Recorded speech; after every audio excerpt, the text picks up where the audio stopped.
बिस्मिल्लाहिर्रहमानिर्रहीम। अस्सलाम वालेकुम स्टूडेंट्स। आज हम इस वीडियो में सीखेंगे कि प्रोटेक्टर की मदद से एंगल्स को किस तरह से मेजर किया जाता है।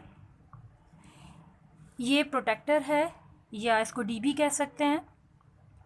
जब हम प्रोटेक्टर की मदद से एंगल को मेजर करते हैं तो हमें दो बातों का ख्याल रखना ज़रूरी होता है। पहली चीज़ तो ये कि प्रोटेक्टर का सेंटर पॉइंट लाजमी तौर पर एंगल के वर्टेक्स पर होना चाहिए। प्रोटेक्टर का सेंटर पॉइंट वो पॉइंट है जहाँ पर प्रोटेक्टर की बेस लाइन यानी जो एक ज़ीरो से दूसरे ज़ीरो तक जा रही है, ये बेस लाइन और परपेंडिकुलर लाइन जो 90 डिग्री वाली लाइन है, ये दोनों लाइंस एक दूसरे को जिस पॉइंट पर इंटरसेक्ट करती हैं, क्रॉस करती हैं, वो पॉइंट कहलाता है सेंटर पॉइंट। तो प्रोटेक्टर का सेंटर पॉइंट एंगल के वर्टेक्स को टच करना चाहिए या उसके ऊपर बिल्कुल एग्जैक्ट आना चाहिए। दूसरी चीज़ ये कि प्रोटेक्टर की जो बेस लाइन है यानी ये ज़ीरो वाली लाइन जो बिल्कुल हॉरिजॉन्टल है, लेटी हुई है, ये लाइन एंगल के इनिशियल आर्म को टच करनी चाहिए या एंगल के इनिशियल आर्म पर ओवरलैप करनी चाहिए। तो इसे हम करके देखते हैं। प्रोटेक्टर का सेंटर पॉइंट ये है और एंगल का वर्टेक्स ये है। तो हम इसको एक दूसरे के ऊपर रखते हैं, बिल्कुल एग्जैक्ट एंगल का सेंटर पॉइंट, प्रोटेक्टर का सेंटर पॉइंट एंगल के वर्टेक्स पर हो। ये हो गया। लेकिन अगर हम देखें तो प्रोटेक्टर की जो बेस लाइन है वो एंगल के इनिशियल आर्म से नहीं मिल रही। बेस लाइन ये रही और इनिशियल आर्म ये रहा, दोनों अलग अलग हैं। तो अगर हमारा प्रोटेक्टर इस तरह से सेट हुआ है और हम एंगल मेजर करने लग जाते हैं तो एंगल की मेजरमेंट कभी भी दुरुस्त नहीं आएगी। तो हमें इस प्रोटेक्टर को अभी मज़ीद सेट करना होगा। इसको हम इतना सेट करेंगे कि प्रोटेक्टर की जो बेस लाइन है वो एंगल के इनिशियल आर्म पर ओवरलैप करे, इस तरह से। अब ये बेस लाइन और इनिशियल आर्म एक जगह पर है, वर्टेक्स और सेंटर पॉइंट एक जगह पर है। अब हम एंगल को मेजर करना शुरू करेंगे। लेकिन अब हमारे पास ये मसला है कि हम आउटर स्केल को देखें या इनर स्केल को। एक एंगल को मेजर करते वक्त हम सिर्फ एक ही स्केल को फॉलो कर सकते हैं। तो कौन सा स्केल पे हमें रीडिंग लेनी है, इसके लिए हम ये देखेंगे कि हमारा एंगल जो है इसका एरो किस साइड पर है, राइट साइड पर या लेफ़्ट साइड पर। अब हमारा वर्टेक्स राइट साइड पर है और एरो लेफ़्ट साइड पर है। जब एरो लेफ़्ट साइड पर है तो हमें उस स्केल को फॉलो करना होगा जिसका ज़ीरो भी लेफ़्ट साइड पर हो। अगर हम 180 को देखते हैं तो 180 से हम अपनी रीडिंग स्टार्ट करते हैं तो ये तो गलत हो जाएगा, क्योंकि 180 के बाद 170, 160, 150, तो ये तो पूरा उल्टी जा रही हैं वैल्यूज़। तो इस तरह से तो एंगल को मेजर नहीं कर सकते हम। एंगल को हम मेजर करना शुरू करेंगे तो स्टार्टिंग तो ज़ीरो से होती है और लेफ़्ट एरो के साथ ज़ीरो भी हमारा जो है वो लेफ़्ट साइड पर है, वो है आउटर स्केल का। तो हम आउटर स्केल के ज़रिए मेजरमेंट लेंगे 10, 20, 30, 40, 50। ये जो हमारी टर्मिनल लाइन है, एंगल की दो आर्म्स होते हैं।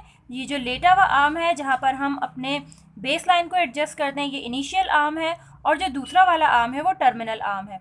अब टर्मिनल आर्म जो है वो बिल्कुल 50 पर आ रहा है, आउटर स्केल में 50 पर आ रहा है। इट मीन्स इस एंगल की मेजरमेंट है 50 डिग्री। 50 डिग्री इसको हम लिखेंगे किस तरह से, मेजरमेंट के लिए m, एंगल के लिए एंगल का सिंबल और एंगल का नाम ABC।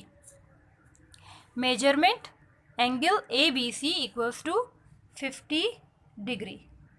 डिग्री की अलामत हमें ज़रूर लगानी है जो कि ये बताएगा कि ये 50 जो है ये एंगल की मेजरमेंट है।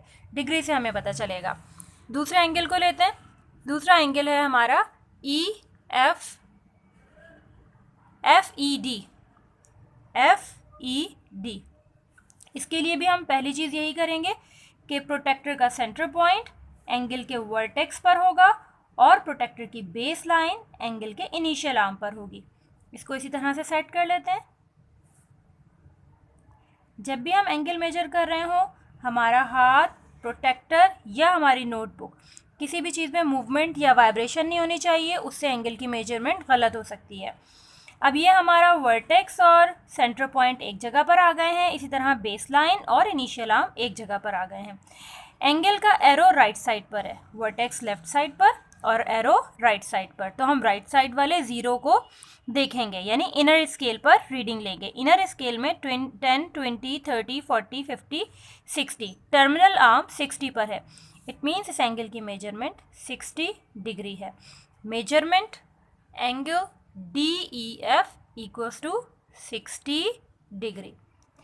और एंगल का नाम लिखते हुए हमें यह ध्यान रखना है कि E जो है वो हमारा वर्टेक्स का सिंबल है, वर्टेक्स का नाम है तो E सेंटर में होगा। FED में वर्टेक्स की पोजीशन हमेशा सेंटर में होती है, इसीलिए हमने E को बीच में लिखा है। और इस एंगल का नाम DEF तो है, हम इसको FED भी लिख सकते हैं।